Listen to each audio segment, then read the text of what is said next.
Salam kemenangan. Tetap di rumah, tapi menjadi kreatif, inovatif, produktif.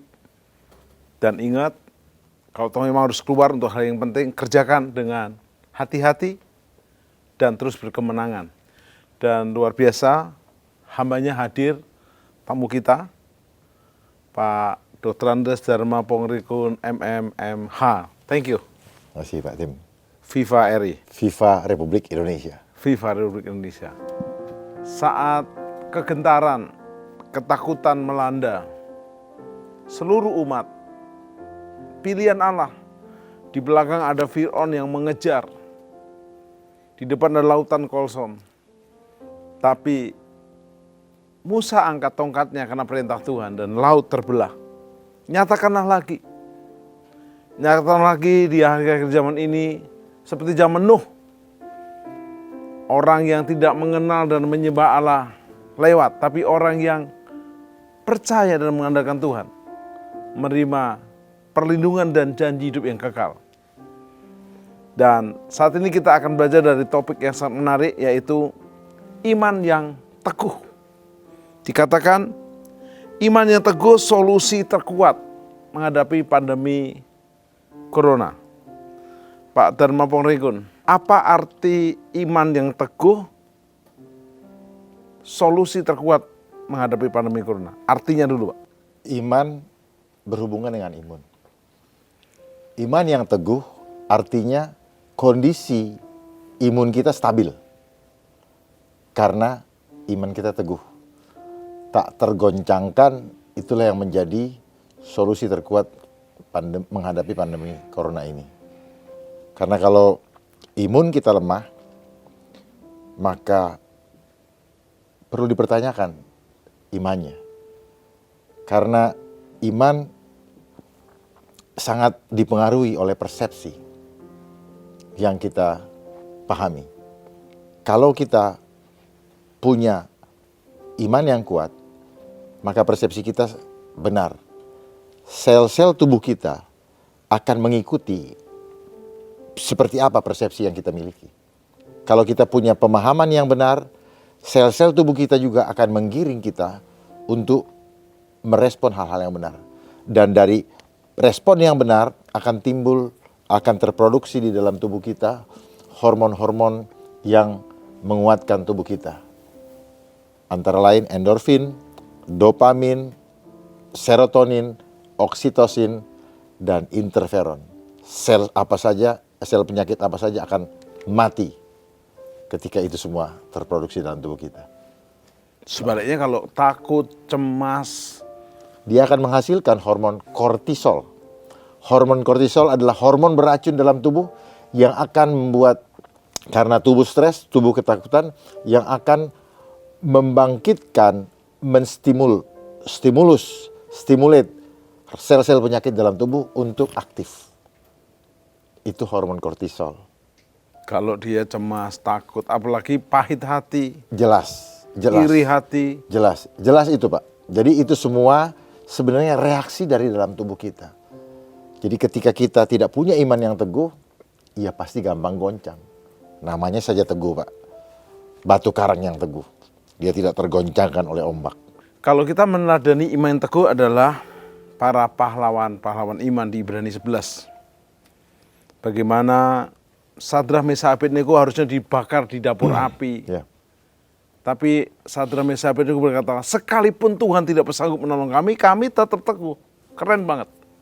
Bukan Nebukadnezar begitu. Hari-hari ini sudah mulai muncul patung-patung Nebukadnezar Pak, yang akan mengarah kita ke sana. Tentu kita tolak dan jangan sampai. Juga imannya Daniel, dimasukkan gua singa, nggak masalah. Tetapi puji Tuhan, menurut data yang ada, katanya pas singanya puasa waktu itu. Sehingga, bukan ya, karena kuasa Tuhan ya. Bukan. Iya. Karena ada tangan Tuhan. Iya. Yang menjaga Daniel. Kenapa Daniel tidak gentar? Karena dia bisa melihat yang mata jasmani kita tidak bisa melihat.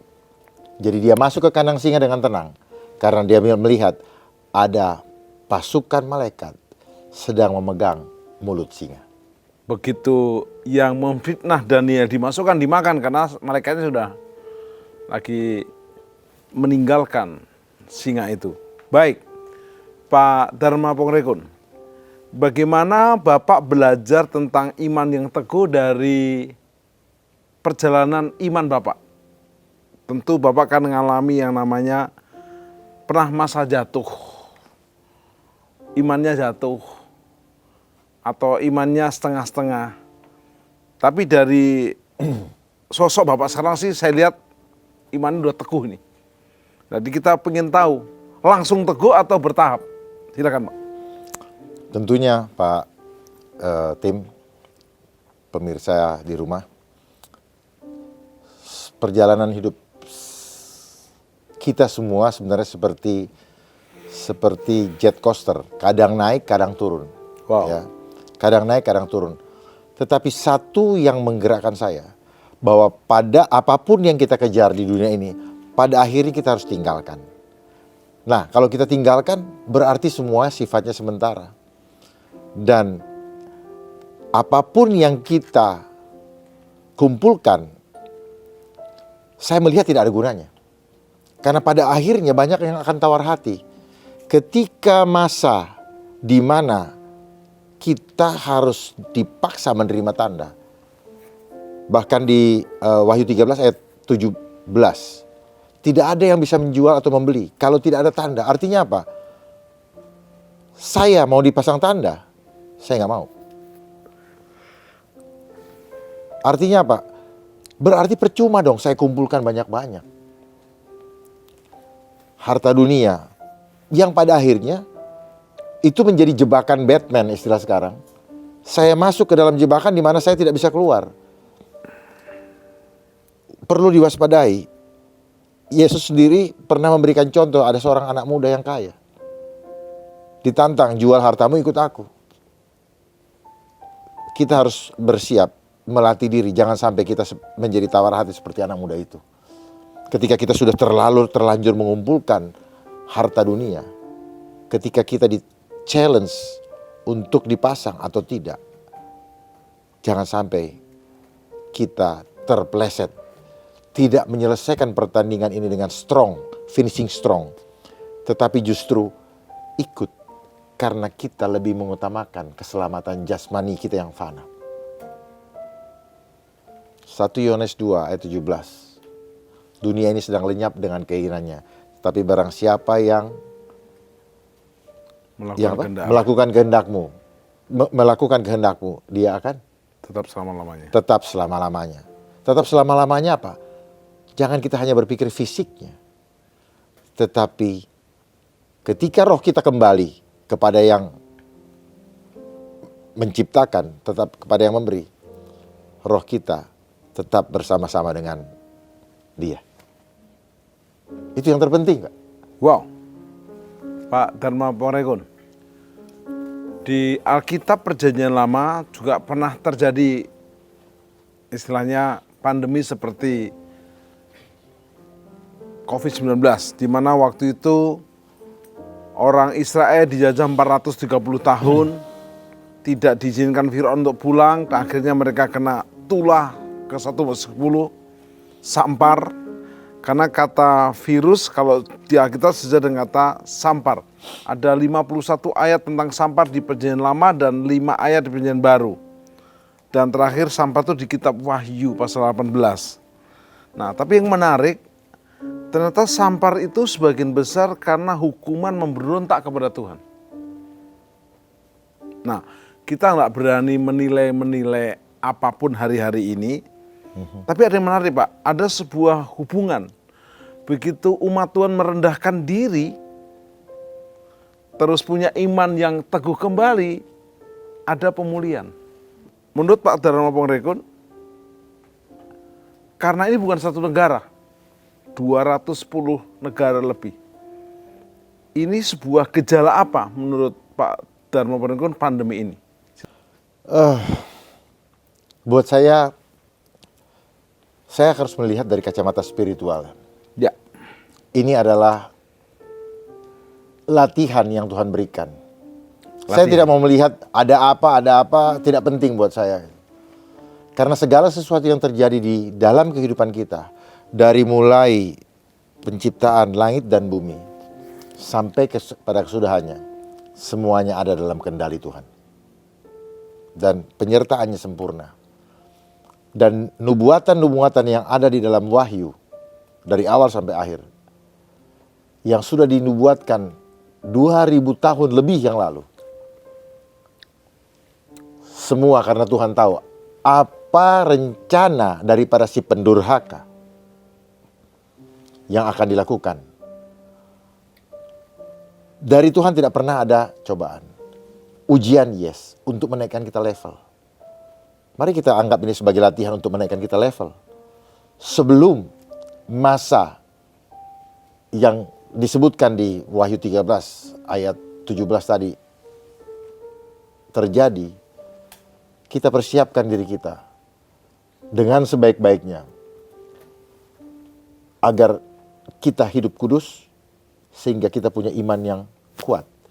Kuat ini saya bicara stabil, bukan kuat hari ini besok jadi angot lagi atau bagaimana. Terus menerus kuat. Kuat, karena tanpa konsistensi iman mustahil kita bisa lolos dari lubang jarum. Saya tidak mau mengatakan bahwa sebentar lagi terjadi, saya tidak mau mengatakan. Tetapi persiapkan diri, kapanpun itu terjadi, kalaupun itu terjadi, kita tahu kita harus keputusan apa yang harus kita ambil. Karena ini hanya menyangkut bos mana yang kita pilih. Siapa Tuhan kita? Bos dunia kah atau Almighty God? Itu saja yang penting buat kita. Yang lain ini cuman variasi-variasinya aja. Jadi mari kita lihat dengan tersenyum bahwa begitu baiknya Tuhan kepada kita, sehingga kita diberikan satu kesempatan untuk berlatih, kembali untuk mengingat hidup kudus dan mendorong diri kita semua siapa saja, tanpa harus lagi menilai. Lakukan yang terbaik, tidak perlu saling mencerca. Rendahkan diri di bawah kaki Tuhan dan berteriak kepadanya, Tuhan, aku kuat di dalam pelukan-Mu. Hanya itu yang bisa menyelamatkan hidup kita. Bukan harta kita. Semua akan kita tinggalkan. Bukan pangkat kita. Bukan pangkat Bukan kita. jabatan. Tuhan tidak akan bertanya, berapa asetmu? Apa pangkatmu? Apa prestasimu? Tuhan akan bertanya, seberapa besar imanmu kepadaku? Seberapa besar kasihmu kepadaku? Hanya itu kok yang Tuhan bertanya kepada kita. Mari kita sama-sama menganggap hidup kita sudah selesai. Tuhan saja tahu kapan dia harus berhenti. Kalau kita tidak tahu kapan kita harus berhenti, berarti kita sedang mendorong diri kita masuk ke dalam jurang, ke dalam lautan api. Kita harus segera mengatakan, hidup saya sudah selesai. Hidup saya hanya buat Tuhan. Sebelum terlambat, mari kita serahkan seluruh hidup kita. Kalau masih banyak kekurangan, kita masih ada kesempatan untuk selalu berjalan bersama Tuhan. Dan serahkan semua rencana hidup kita di bawah genggaman Tuhan. Jangan sampai keinginan daging kita, Pak, yang lebih mendahuluinya. Makanya rencanaku bukanlah rencanamu. Rancanganku bukanlah rancanganmu. Jadi kita tidak perlu berencana.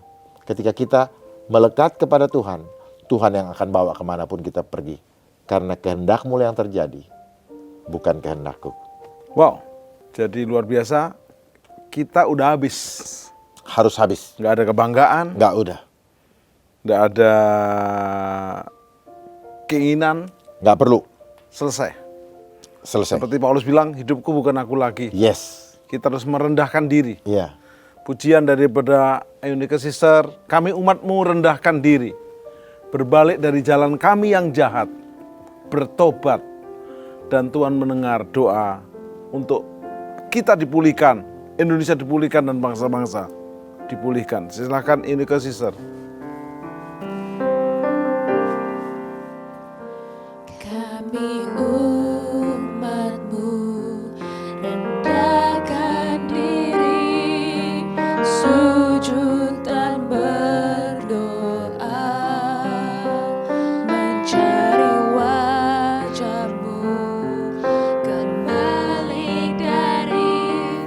jalan kami yang jahat. Oleh anugerah-Mu ampunilah.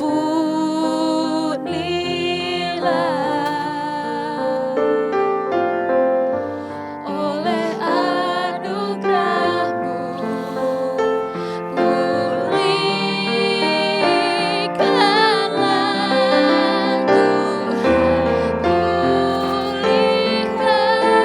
pulihkan Bapa,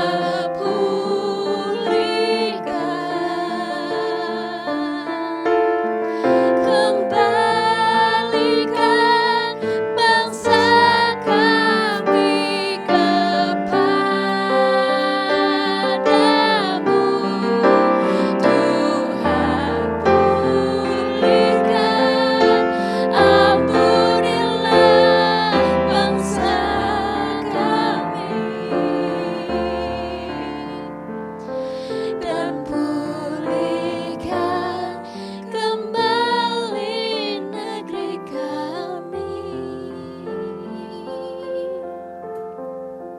Dan pulihkan kembali negeri kami. Dan pulihkan kembali hidup kami. Pemirsa dimanapun kau berada, sedang di rumah, work from home, atau belajar dari rumah, beribadah di rumah, atau dimanapun kau berada. Yang disampaikan Pak Darmoporenko tadi sangat powerful bahwa uang, jabatan, kekayaan di hari-hari ini gak ada arti. Biarlah kita bersama-sama membangun iman yang teguh. Pak Darmoporenko, sering kita di satu saat imannya teguh. Contoh, Yosua mengalahkan Yeriko. Begitu masuk mengalahkan Ai, kalah. Sudah 40 tahun perjalanan tinggal masuk tanah perjanjian, takut sama orang-orang Kanaan, sehingga harus berputar-putar lagi 40 tahun. Jadi bagaimana menjaga konsistensi supaya iman kita terus teguh, supaya kita tidak jatuh dan jatuh. Jadi iman yang teguh sangat berbanding lurus dengan tubuh yang sehat juga. Tubuh yang sehat harus dibangun dengan mengkonsumsi makanan-makanan yang memang cocok untuk tubuh kita.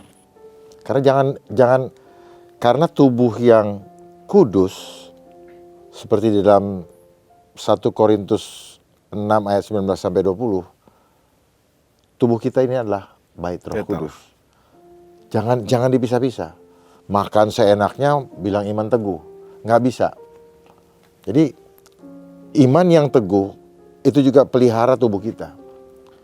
Ya, kalau kita selama ini sembarangan karena ketidakmengertian, sekarang dengan kita sudah mengerti, mari kita segera kembali kepada metode yang benar.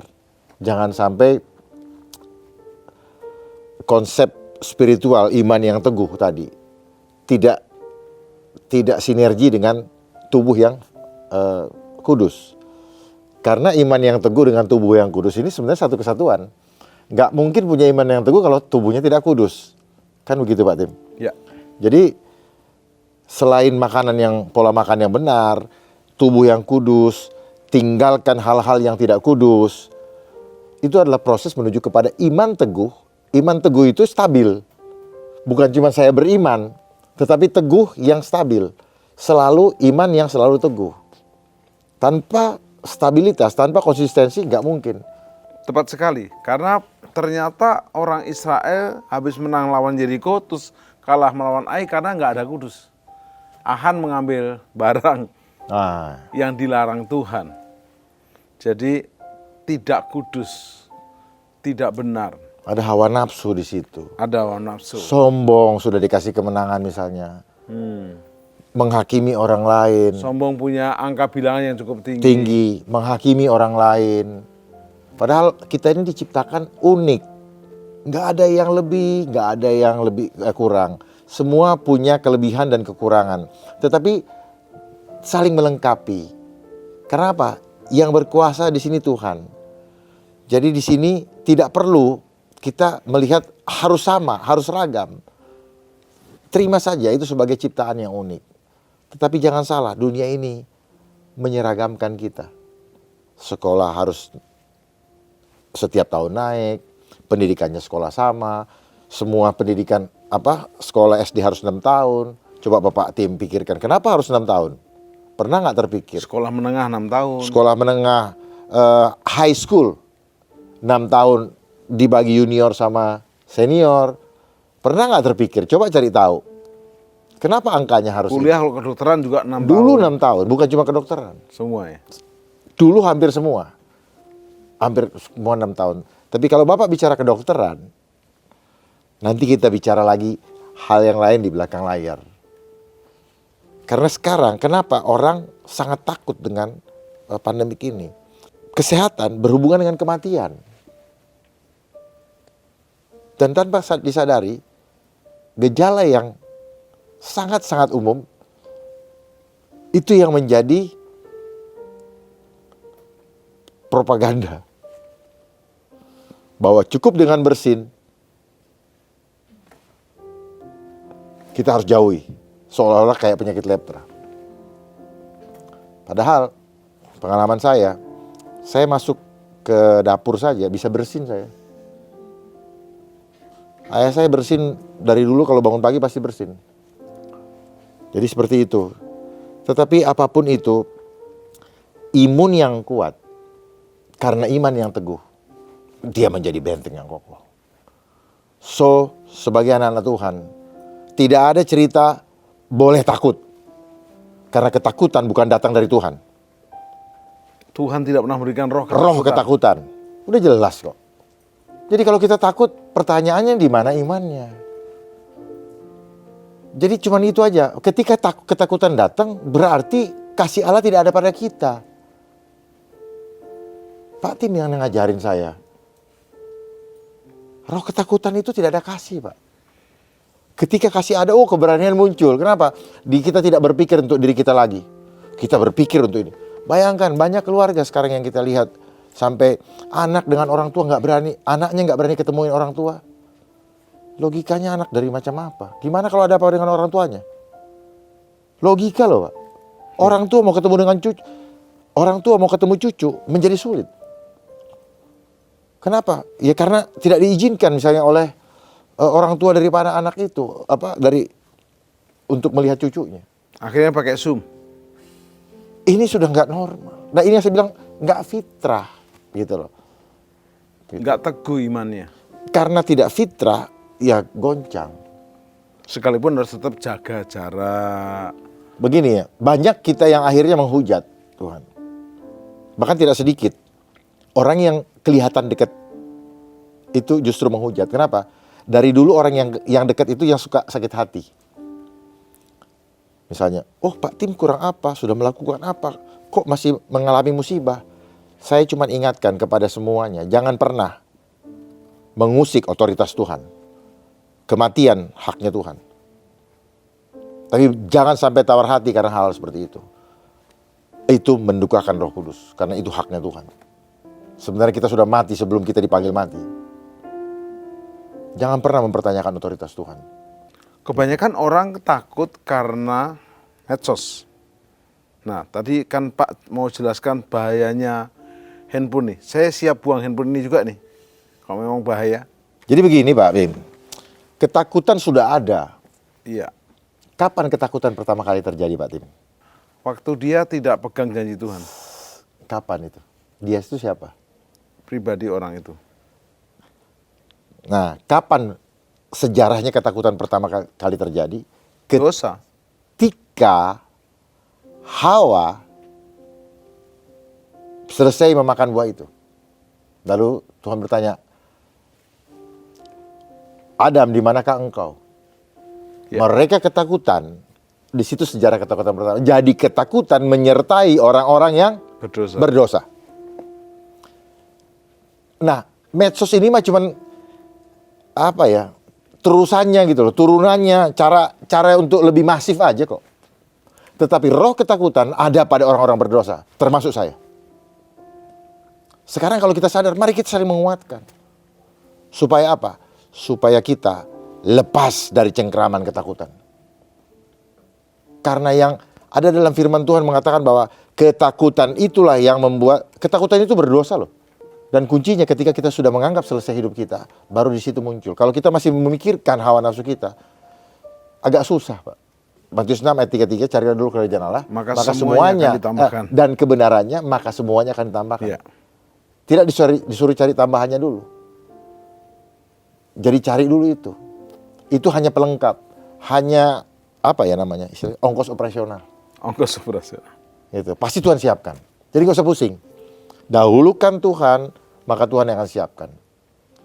Yang menjadi sulit buat kita adalah kita selalu masih punya mimpi-mimpi untuk memuaskan kedagingan kita. Ini Pak Dharma, di Markus pasal 4. Ini level murid Yesus nih. Murid Yesus bersama Yesus sedang menyeberang danau Galilea, kena badai, ombak, topan. Mereka mencoba untuk membuang muatan, mengatur layar, dan akhirnya mereka putus asa dan teriak kepada Yesus. Nah, jadi mereka akhirnya punya alasan, mau murid aja takut, masa kita nggak boleh takut.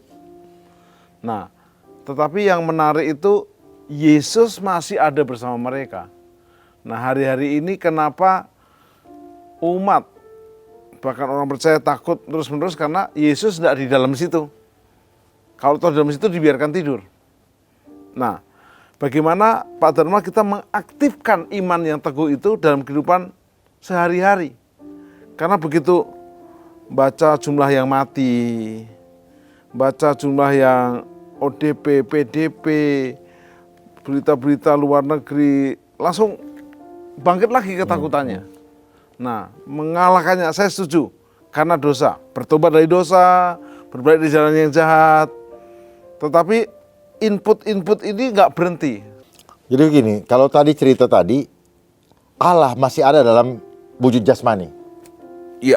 Ya, sekarang pun tetap ada dalam wujud Roh Kudus. Benar. Ya, dan ada sekarang di sebelah kanan saya. Di kanan saya juga ada. Ada. Iya. Dan ada di antara para kita sekalian. Dan ini yang kita tidak pernah latih dari dulu. Untuk merasakan hadirat Allah ada bersama-sama dengan kita. Nah, iman yang teguh sangat dipengaruhi oleh hidup yang kudus.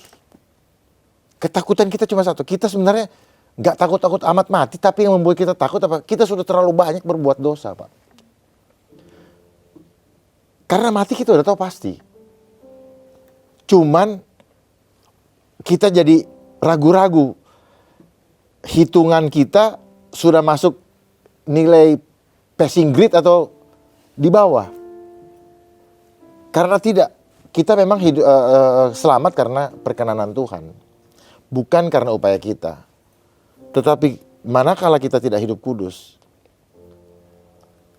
Dan hidup ini pilihan. Kalau kita selalu excuse, oh dulu saja begitu, ya silahkan. Karena pada akhirnya kita sendiri yang akan mengalami kehidupan keputusan yang keliru atau yang benar, kita sendiri yang akan menanggung akibatnya. Jadi kalau saya pikir lebih baik kita bijaksana, tidak perlu terlalu banyak, oh dulu aja begini, iya monggo. Tetapi nanti kalau menyangkut kita, atau datang gilirannya kita dipanggil, kita mau kemana? Emang kita bisa, Tuhan ini begini, enggak. Tuhan melihat kesungguhan hati kita. Tuhan melihat ketulusan hati kita. Coba kayak Maria Magdalena, yang dia siapa sih sebelumnya? Dan dia namanya sangat termasyur. Dan dia orang yang menanti-nanti Tuhan datang di pagi hari, dan ternyata itu, dan Tuhan muliakan dia. Padahal dia siapa dulunya? Wanita berdosa. Wanita berdosa. Jadi seberdosa apapun kita, tetapi ketika kita berbalik penuh, jangan menengok ke belakang lagi. Maju terus. Karena apa? Kita sekarang ada di ujung jalan. Dede, jangan terlalu banyak alasan. Saya juga sedang membenahi diri, Pak. Kita semua, mari. Kita perlu bersama-sama, Pak. Karena apa? Kalau sendiri-sendiri nggak kuat kita. Makanya tidak pernah disuruh sendirilah kamu. Kita harus bersatu. Karena kita adalah makhluk sosial. Gotong royong ini adalah cara yang sebenarnya Tuhan suruh implementasikan dalam kehidupan kita. Jadi kalau Pak Tim punya kelebihan, Pak Tim bagikan. Yang lagi kekurangan, belajar ikhlas. Menunggu tangan Tuhan bekerja. Tetapi tetap fokus pandangan kita kepada Tuhan. Jangan kepada yang lain-lain lagi. Yes. Sebelum kita di penghujungnya ujung acara ini, kita akan menerima langkah-langkah membangun iman yang teguh. Enrique Sister akan menaikkan pujian Tuhanlah Periseku. Jadi ini lagu yang Tuhan berikan kepada Enrique dan dinyanyikan oleh Enrique Sister untuk kita mempercayai Tuhan Allah adalah perisai. Dan ingat, jangan berbuat dosa. Dengan tidak berdosa kita bisa menjadikan Tuhan perisai kita. Kalau berdosa perisainya bolong. Iya. Silakan, Enrique Sister. Yes. Siapakah Allah selain dari Tuhan? Siapakah gunung batu selain Allah kita? Siapakah Allah selain dari Tuhan? Siapakah gunung batu selain Allah kita? Allah jalannya sempurna, sabda Tuhan itu murni. Dia menjadi perisai bagi semua orang yang berlindung padanya. Allah dialah tempat pengungsian yang membuat jalanku rata. Dia membuat kakiku seperti rusa dan berdiri di bukit. Allah dialah tempat pengungsian yang membuat jalanku rata. Dia membuat kakiku seperti rusa dan berdiri di bukit. Jadi kalau Tuhan perisai tapi kita berusaha, perisai itu diangkat. Pak Dharma Penengkun, hari-hari ini orang percaya itu selain menghadapi latihan iman, tetapi mereka juga menghadapi yang namanya godaan iman. Siapa yang menjadi bosnya hari-hari ini? Siapa yang menjadi tuannya hari-hari ini? Nah, bagaimana supaya kita punya iman yang teguh bukan hanya di setiap saat, tapi dalam segala kehidupan. Sendiri imannya kuat, di keluarga imannya kuat, menghadapi krisis ekonomi, pekerjaan. Gimana iman saya kuat Pak Pendeta, saya di PHK. Bagaimana iman saya kuat Pak Pendeta, saya tidak lagi. Saya kemarin sempat Zoom meeting di pengerja di Amerika, di Philadelphia. Pak Pendeta, saya biasanya kerja seminggu 6 hari. Dapat $600 seminggu. Ini kerja 2 hari dapat $200 hanya untuk makan. Gimana mau imannya kuat? Saya udah jawab, tapi mereka nggak puas. Supaya puas saya tanya Bapak sana, silakan. Pak Tim, hal ini memang tidak mudah. Ya. Tidak mudah. Saya nyatakan betul-betul tidak mudah. Kenapa? Karena sejak kita lahir di dunia ini, pemahaman yang kita terima dari mulai 0 sampai 7 tahun itu adalah dari orang tua kita. Ya. Kita ini ketika bayi adalah makhluk jenius dalam hal meniru. Setelah 7 tahun dan seterusnya, kita mempraktekkan apa yang sudah kita tiru dari orang tua kita. Dan kebiasaan itu telah membentuk diri kita menjadi manusia-manusia yang hanya mengandalkan hal-hal yang kelihatan. Jadi tanpa kita sadari, kita sudah digiring menjadi manusia-manusia memang manusia jasmania. Karena hanya yang dihitung adalah 1 tambah 1, 2. 5 tambah 2, 7. Padahal kita tahu bahwa ketika kita dekat sama Tuhan, Tuhan Yesus sendiri pernah memberi contoh. 5 tambah 2 bukan 7. 5.000 sisa 2 dosa. Bahkan bisa memberi makan istri dan anaknya. Berarti 15.000, Pak. 15.000 sisa Tambah 2 bakul. Nah, kenapa itu tidak pernah bisa lagi dikerjakan saat ini? Karena para pendeta nggak pernah ngajar kita lagi. Apakah itu tidak bisa? Bisa. Ada firman yang mengatakan bahwa barang siapa percaya kepadaku akan melakukan pekerjaan Yohanes 14 ayat 12, bahkan lebih besar daripada itu. Di mana sekarang? Kenapa kami tidak pernah dilatih untuk itu? Jangan hanya Bapak yang hebat. Bapak harus membangun jemaat supaya hebat seperti Bapak. Sehingga amanat agung dalam Matius 28 ayat 19 dan 20 bisa kita laksanakan. Coba kita balik lagi ke perjanjian lama, Yeremia 1 ayat 5. Sudah sejak dari kandungan ibumu aku sudah mengenal engkau. Wow.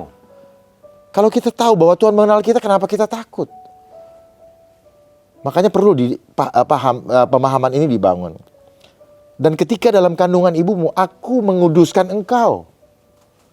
Dan ini yang penting, menetapkanmu menjadi nabi bagi bangsa-bangsa. Bukan jadi orang kaya, bukan suruh cari pekerjaan. Karena ketika kita menjadi nabi bagi bangsa-bangsa, apa yang ada dalam Matius 6 ayat 33, carilah dahulu kerjaan Allah, maka semuanya akan ditambahkan kepadamu. Kita tidak perlu mengumpul banyak-banyak. Orang udah dikasih tahu waktu pas zamannya Musa, di dalam Matius 6 ayat 34, kesusahan hari ini cukup untuk hari ini. Jadi cukup lewati hari demi hari. Supaya apa? Tuhan ingin kita mengandalkan Tuhan day by day. Yes. Bukan mengandalkan pekerjaan kita. Tapi kenapa kita jadi lemah? Karena kita sudah terdidik dengan intelektual. Coba bayangkan, dalam 1 minggu kita belajar masalah intelektual, memahami dunia sekuler, itu 166 jam. 1 minggu ada 168 jam, 2 jam saja kita mendekat kepada Tuhan. Dan itu pun kadang-kadang absen atau terlambat. Jadi mindset kita yang perlu dibenahi, di mana mindset kita dikuasai 97% oleh hal-hal duniawi. Intelektual itu hal duniawi. Sebenarnya kita cukup bisa membaca, menulis, dan berhitung. Membaca, menulis, berhitung. Setelah selesai itu apa? Biarkan kita maju dengan keunikan kita masing-masing. Yang bisa bikin pesawat, silakan. Yang hanya bisa menyanyi, silakan. Yang bisa melukis, ya kesana saja. Jadi kita nggak akan pusing. Kita ini unik. Kita punya kehebatan masing-masing. Tetapi dunia ini menyeragamkan kita. Dan setiap tahun kita diberikan target. Ini konsepnya mereka. Gitu, kita nggak sadar. Tetapi nggak ada yang salah.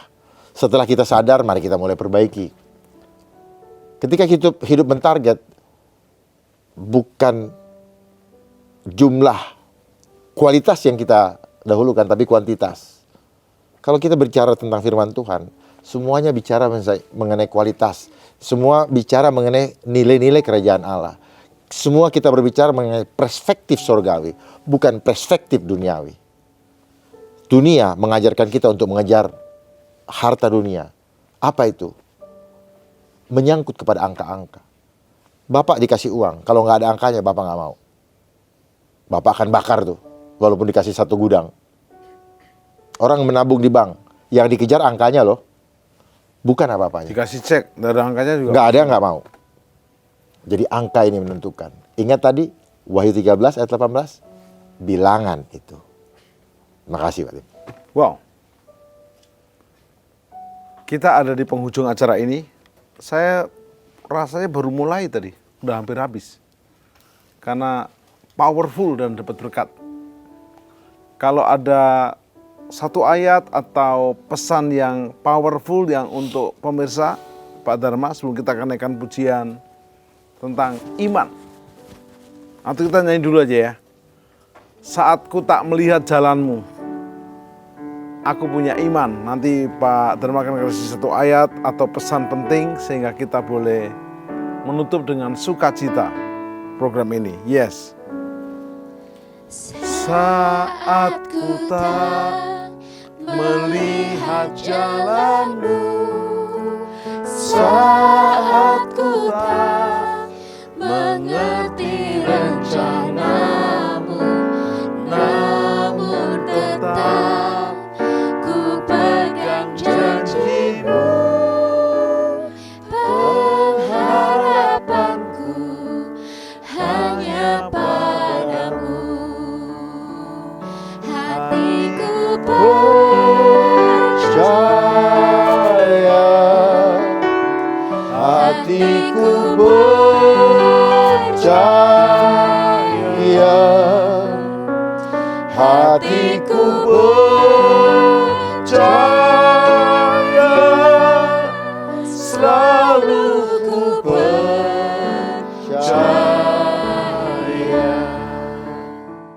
Pak Dharma Pangrangon, kita sudah ada di penghujungnya ujung acara ini.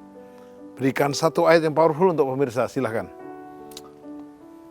Saudara-saudara terkasih, saya ingin membagikan satu ayat, 1 Korintus 9 ayat 27. Tetapi aku melatih tubuhku dan menguasai seluruhnya, supaya sesudah memberitakan Injil kepada orang lain, jangan aku sendiri ditolak. Maknanya begitu dalam. Iman yang teguh tidak bisa terlepas dari tubuh yang kudus. Dan harus kita kuasai, kita salibkan kedagingannya. Itu adalah kunci dari hidup kudus, menyalibkan kedagingan kita. Kapan itu kita bisa melakukan? Ketika kita gantungkan kehidupan kita hanya kepadanya. Sehingga dia yang atur kemanapun kita akan pergi. Dan tidak usah khawatir, kalau sudah waktunya kita dipanggil, rumah siap. Walaupun kita nggak perlu takut sebenarnya. Burung di udara dipelihara, bunga bakung di ladang, pada waktunya dia akan mekar. Apalagi kita sebagai anak-anaknya yang dikasihi, pasti Tuhan pelihara. Tidak usah ragu. Tinggal imanmu sebiji sesawi saja bisa memindahkan gunung. Jadi Tuhan membutuhkan kita menghidupi firman. Bukan hanya kita baca, tetapi hidupi firman. Seringkali saya juga sering tidak menghidupi firman, sehingga penuh dengan kekhawatiran. Setelah kita pahami ini, lakukan bertalu-talu, lakukan berulang-ulang. Dan kita akan menemukan jalan yang Tuhan inginkan kita lakukan. Bukan seperti apa yang kita minta, tetapi Tuhan tahu apa yang kita butuhkan. Terima kasih Pak Dharma Pangrangon. Saudara, mari sebelum kita akan berdoa, biarlah iman saudara, iman yang teguh. Dengan iman yang teguh, saudara akan memiliki kekuatan iman yang powerful. Karena imanmu kuat, imunmu juga kuat. Sehingga kau siap menghadapi COVID-19 yang juga pasti akan dikalahkan lewat bersama Yesus. Mari jangan pernah menyerah. Bangkit kembali, bangkitkan imanmu, dan bagikan imanmu. Karena bersama Yesus, Yesus yang telah menang, kita dijadikan bersama Yesus lebih dari pemenang oleh iman yang teguh. Agar pandemi corona segera berakhir. Yes, mari kita berdoa. Sempurnakan firman-Mu ini, terus pakai Pak Dharma Pangrangon di tugasnya, di panggilan hidupnya, juga Eunike Sister, kami semua. Bahkan setiap kami, para pemirsa, supaya iman kami teguh, sampai selama-lamanya, sampai Yesus datang kedua kali, bahkan sampai di kekalan di surga. Dalam nama Yesus. Amin.